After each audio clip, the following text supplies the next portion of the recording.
Hello everyone, welcome to Marketing Research, MKTG 457, Marketing 457, Marketing Research. This is Chapter 12. Chapter 12. In this chapter, let's talk about the sampling and some statistical theories. Okay? All right. After studying this chapter, you should be able to explain reasons for taking a sample rather than a complete census. Sample versus census. Okay. Describe the process of identifying our target population and selecting a sampling free. Sampling free. Compare random sampling and systematic sampling or non-sampling errors, with an emphasis on how the internet is intertwined with this issue. Okay? Identify the type of non-probability sampling, including their advantages and disadvantages, and summarize the various types of probability sampling. Okay? All right. Let's talk about sample. What is sample? A sample is a subset of some part of a larger population. Okay? A sample is a small set or a subset or some part of a larger population. The purpose of sampling is to estimate an unknown characteristic of a population. Okay? For example, you want to study, say, the consumption behavior of Americans on, let's say, alcohol, right? It's not likely that you're going to survey everyone in America. That'd be too many. We have 330 million people in total. So instead of surveying everyone, which is costly and time-consuming, you can just survey a sample. If your sample is selected correctly and your analysis is done properly, you can actually come up with a good idea about the behavior, consumption behavior of the entire population. So that is the purpose of sampling, to estimate an unknown characteristic of a population. Okay? Sampling is defined in terms of the population being studied. Okay? What you want to study, the population, and then sampling is defined in terms of that. Okay? A population, what is a population? A population or universe is any complete group sharing some common set of characteristics. Okay? If you want to study American consumer behavior, the entire population of the United States is the universe, is a complete group sharing some common set of characteristics, being American, for example. Okay? The term population element refers to an individual member of the population. A population element is one member, individual member of the entire population. Okay? So what is a census? A census is the investigation of all, emphasis, all the individual elements making up the population. It's a total enumeration rather than a sample. Obviously, this is very time-consuming and costly. Who does that? The U.S. government does that. Uncle Sam does it, right? By law, by constitution, the U.S. government, federal government, is supposed to conduct a census to just count how many people we have in the country every 10 years, on tens of years. The last one we just had was 2020, okay, 2020. Next one coming is 2030, okay, every 10 years. That's a census, count everybody, okay. Why sample, right? Why do we use samples? I think I said that earlier, for some pragmatic reasons, Sampling cuts costs, right? Reduce labor requirements and gather vital information quickly. For U.S. Census Bureau, even though they do this every 10 years, the total census every 10 years, they still do surveys, sampling surveys, between the 2 years, between each census. So they're still doing that every year, all the time. Sampling cut costs, save labor, and do it quick. It's actually quite accurate and reliable results. Okay? A sample on occasion is more accurate than a census. Believe it or not, you've done right. Okay? Because an increased volume of work in a census may lead to interviewer mistakes, tabulation errors, and other non-sampling errors. So therefore, a sample could sometimes give more accurate information than a census. There is also the issue of destruction of test units. I often give my students the example of Krispy Kreme donuts. You know, the Krispy Kreme donuts. Remember seeing that in the shop, like hundreds of donuts, rolling out, nicely and beautifully shiny, right? And if you're the owner, you want to try to see if it's good, right? The weight is right, the sweetness is right, the size, everything is correct, right? How do you know? And how do you know it tastes good? Right? You try it, you taste it, you eat it, right? But after you eat it, you destroy the sample. Right? It cannot sell anymore, right? So there's an issue of destruction of test unit. You have to take, you can, if you want to test all the donuts you produced, you might as well have nothing else, nothing to sell. So in that case, you can only take a sample, maybe here and there, take a few. So they're okay, you assume the whole batch is okay. So destruction of test unit is an issue. It occurs in the process of research procedures, okay? It provides the case against using a census because of the destruction of units. Okay? How to identify a relevant population and sampling free? Okay? First, you need to define your target population. Yeah. Once the decision to sample has been made, the first question concerns identifying the target population. What's the target population you want to use in your research? Okay. For consumer research, the appropriate population element frequently is used is the household. We want to know the household income, household expenses, etc., household size, etc. Right? The sample is implemented using the tangible, identifiable characteristic and also defines the population. Okay? If the population parameters cannot be reached by an appropriate communication method, they cannot be part of the sample. Okay? You got to be able to communicate with them. Okay? Here's a chart showing the stages in the selection of a sample. Okay? It's kind of small. You may have to enlarge it or look at your slides and make it bigger. Okay. First, you define the target population. What's your target population? And then you select the sampling free. Okay, we'll talk about sampling free. That's a working population just a minute. And then you determine if probability or non-probability sampling method will be chosen. You can choose probability sampling or non-probability sampling. Okay, we'll get to that. And then you plan procedure for selecting sampling units. What's your procedure selecting the sampling unit? Then you determine your sample size. Okay, sample size. For your group project, I have defined and made a decision for you on your sample size, 200.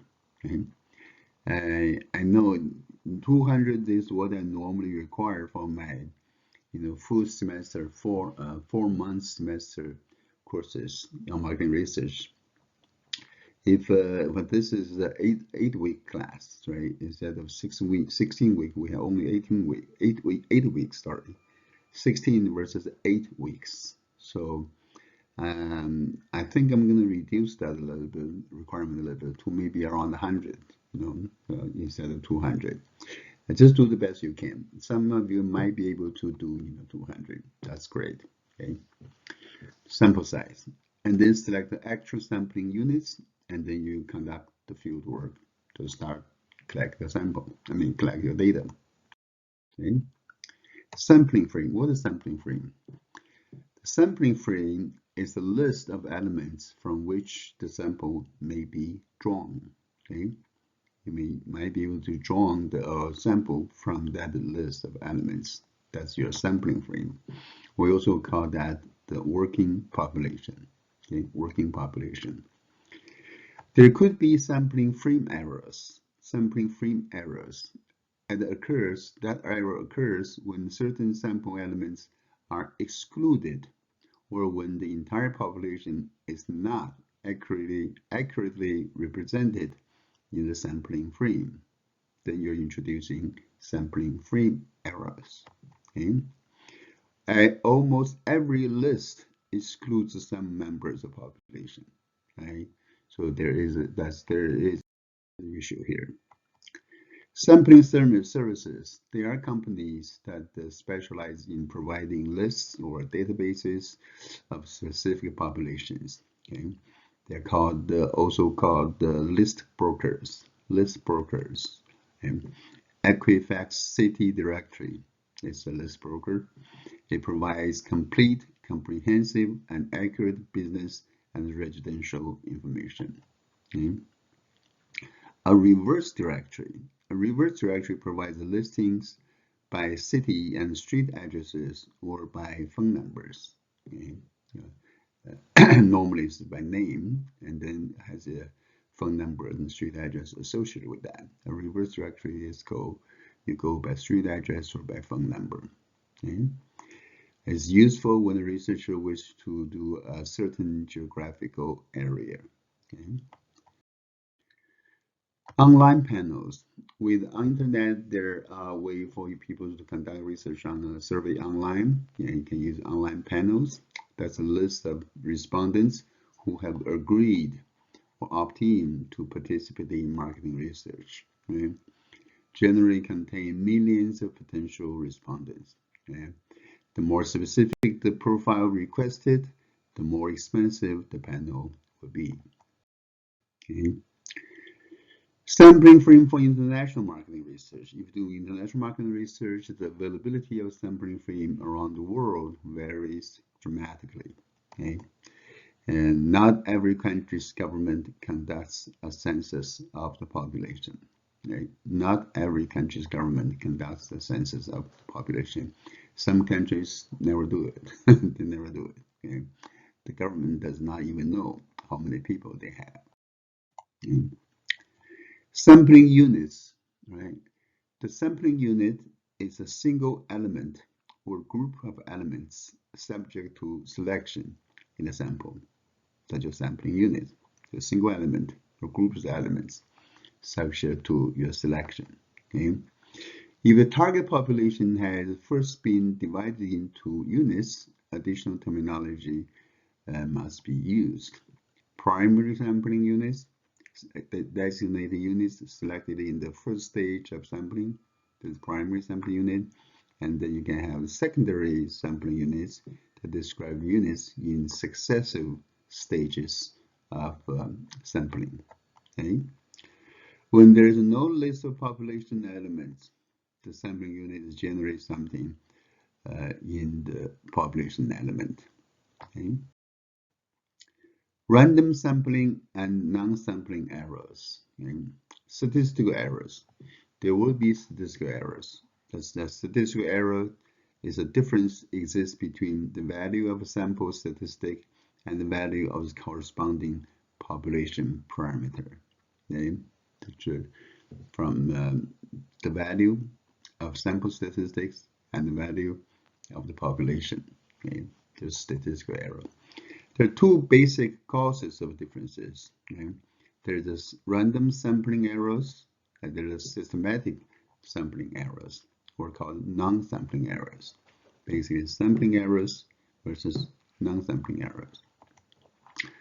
Random sampling errors. Right? What is the random sampling error? That's the difference between the sample result and the result of a census conducted using identical procedures. Okay? You do that with the census, and versus with sample, and the difference is your random sampling error. Okay? Random sampling error is a technical term that refers only to statistical fluctuations that occur because of chance variation in the elements selected for the sample. It's a function of sample size. Sample size plays a role here. As sample size increases, the random sampling error decreases. Sample size increases, random sampling error decreases.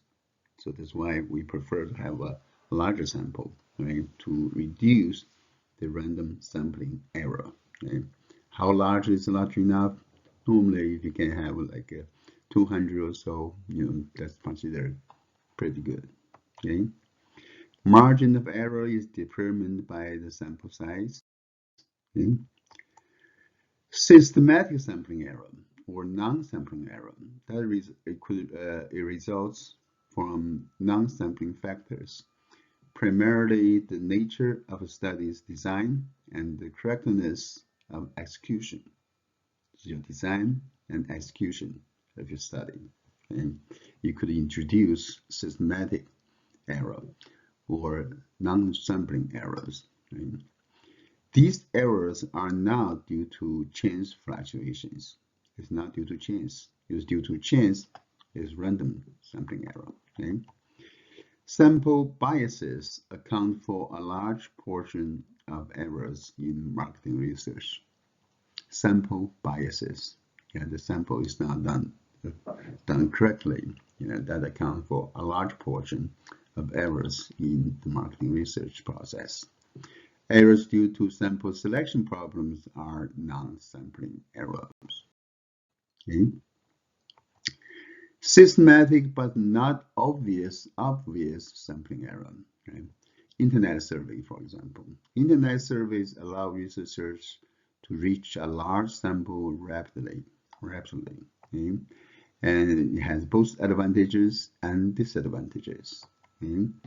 Due to the flood of online questionnaires, frequent internet users may be more selective about which surveys they bother answering. Okay? Website visitors. Okay? These unrestricted samples are clearly, sorry, hold on a second.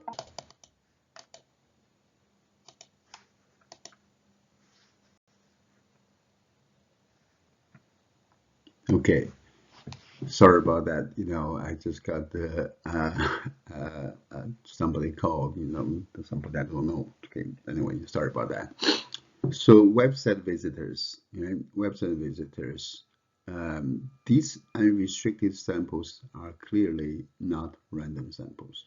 They're not. Okay, it may not be representative because of the haphazard manner in which many respondents arrived at the particular website, or because of self-selection bias. We talked about self-selection bias before, right? A better technique for sampling website visitor is to randomly select sampling units. Okay, randomly select sampling units, not just accepting all the visitors. Okay?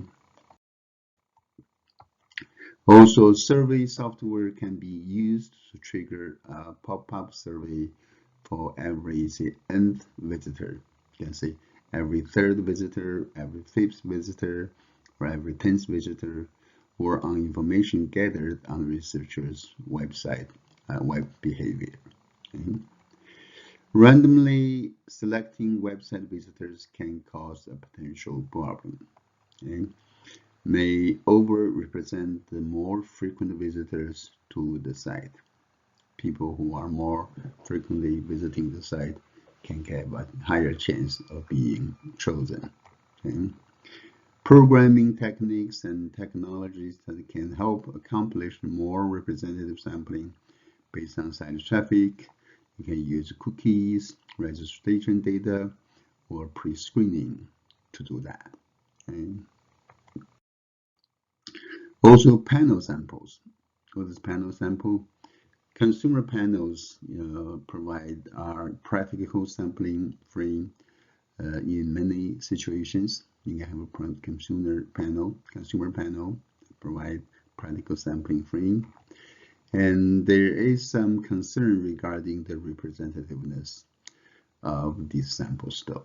Okay, keep that in mind. Researchers may take more steps to ensure that the sampling units do indeed represent the population. You must take more steps to ensure that. Okay. Opting in or opt out. Okay. Opt-in is to give permission to receive selected email from a company with the internet presence. I'm sure you all have received some requests like that. Okay. Spamming, you heard of spamming. Spamming is not tolerated by experienced internet users and it can backfire. Okay. Sites like Amazon's Mechanical Turk provide another opportunity for respondents to opt in to surveys. Okay. Amazon's Mechanical Turk. Okay. These respondents participate as an unscreened paid respondents. Therefore, they're not random. They're unscreened paid respondents. So they are not random. Okay. This chart shows you the errors associated with the sampling. Okay. Let's see this one here to the left. This is your total population. Total population. Okay. And then from total population, you determine your sampling frame. Now, these are the list members that you want to your sample from. Okay. Then from total population to sampling frame, you may incur sampling frame error because of the way you choose your sampling frame. Sampling frame error could be introduced here. Once your sampling frame is selected, then you can from that sampling frame, you select your sample or your planned sample, okay, what you plan to have. Then you're introducing random sampling error. Okay, random sampling error. How do you select from that? Okay, random sample. From your planned sample to your respondents, that's your actual sample, okay, it's even smaller. Then there is a non-response error because you're picking those people as your respondents. What about those who were not chosen? Right? They're non-respondents because of the presence of non-respondents. That could introduce an error, right? Because you're not counting their opinions or their input. So there is a non-response error introduced. You can see a lot of places where you can introduce errors. Okay? Probability versus non-probability sampling. Okay? Probability versus non-probability sampling. Several alternative ways to take a sample are available. Okay? The main alternative sampling plans may be grouped into two categories: probability techniques and non-probability techniques. Okay? Both are good techniques and both could be used. Okay? Let's look at them. What is probability sampling? Okay? In probability sampling, every population element has a known non-zero probability of being selected. Right? Everyone has a chance to be selected. There is a probability sampling. Okay? One of them is a simple random sample. Simple random sample is the best known probability sample. Okay?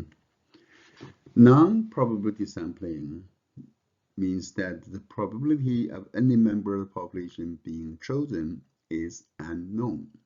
Okay? That's non-probability sample. The first one is known, is non-zero. The second one, non-probability sampling, the probability of someone being chosen is unknown. It could be a zero probability. It could be a big probability. Okay? And the selection of sampling unit is quite arbitrary in non-probability samples. And non-probability samples are pragmatic and is also used in marketing research. Convenience sample, for example, convenience. What is convenience sample? It's sampling by obtaining people or units that are conveniently available. Okay? So if I want to do a marketing research project, right, I'm going to ask you, my students, to take the survey. You are my convenience sample because it's conveniently available. Okay? That's convenience sample. Is it representative? No, it's not. Okay?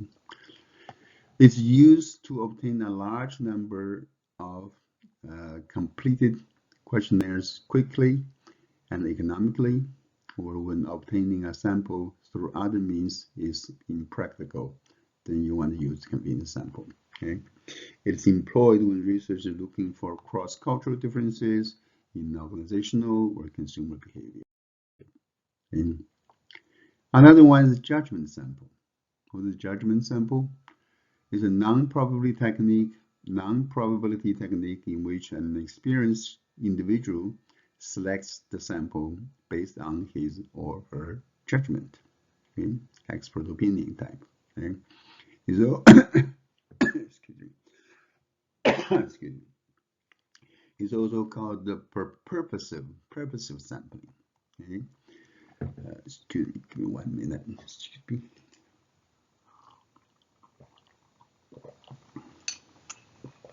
Big mug. Have some tea here. Okay?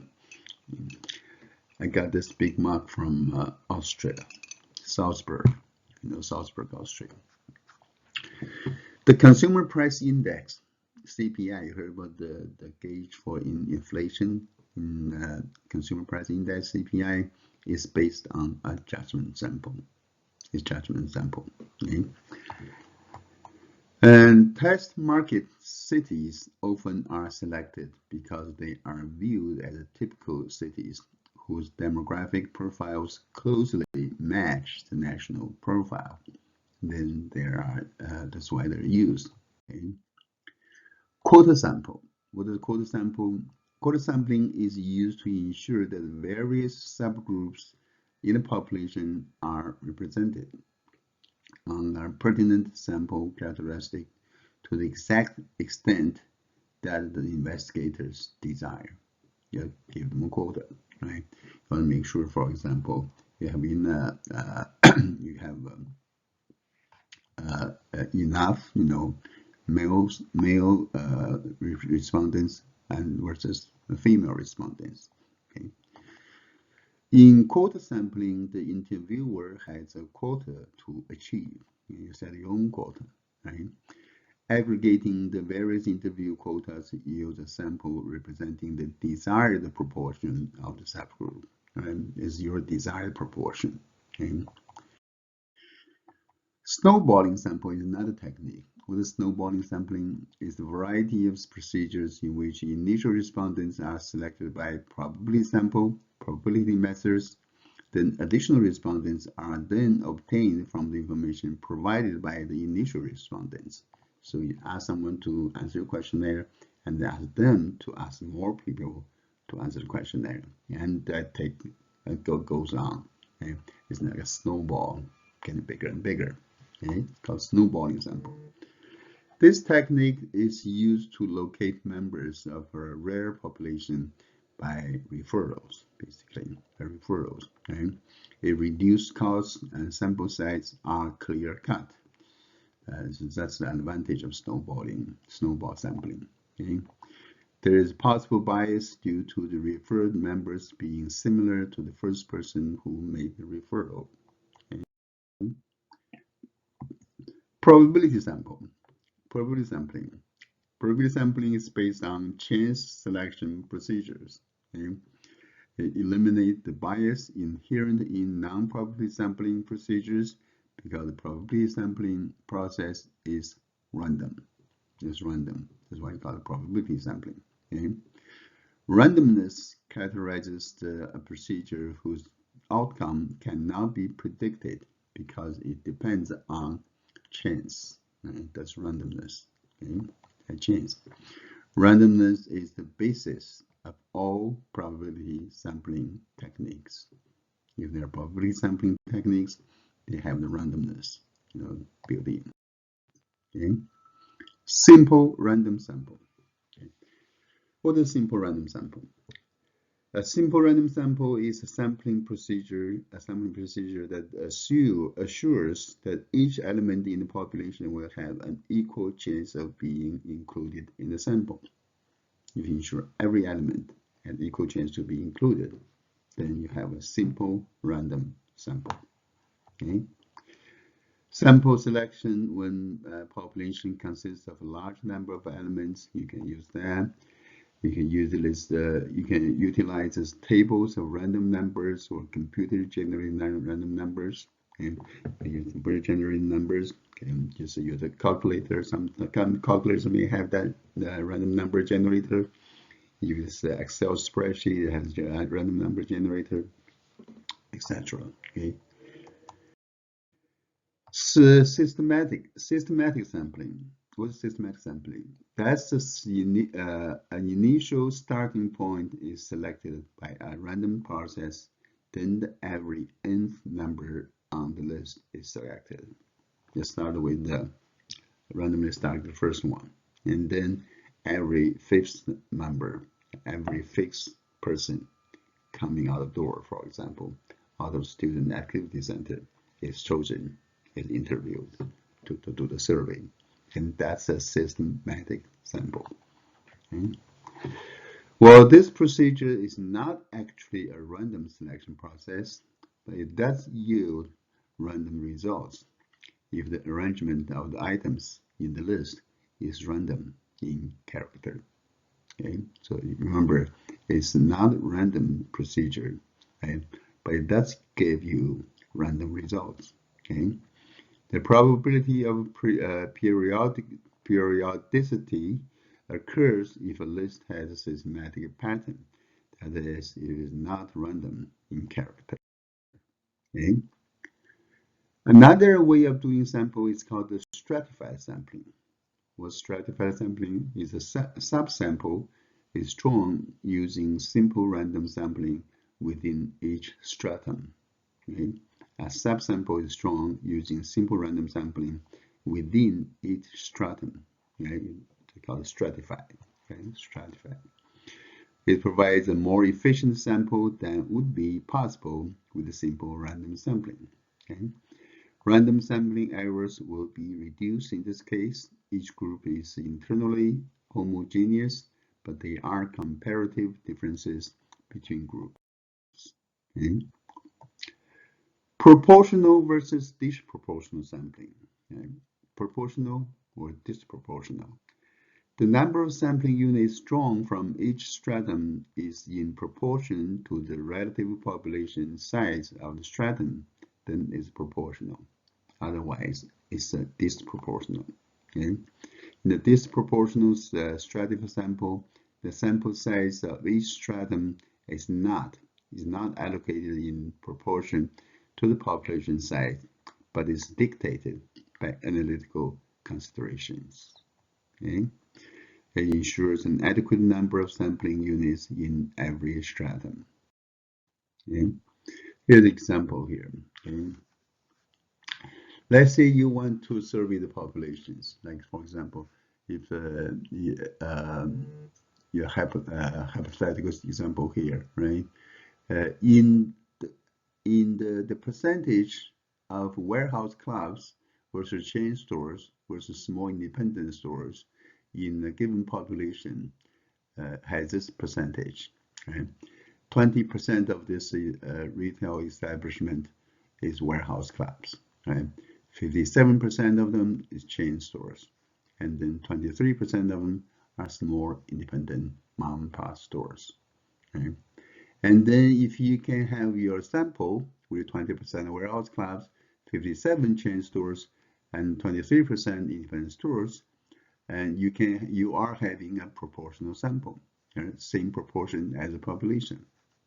But if your sample has the 50% of wholesale clubs, 38% of chain stores, and 12% of small independents, you're not having a proportional sample. You're having a disproportional sample in this case. Okay? So that's proportional versus disproportional samples. Okay. Cluster sample is another one. Cluster sample.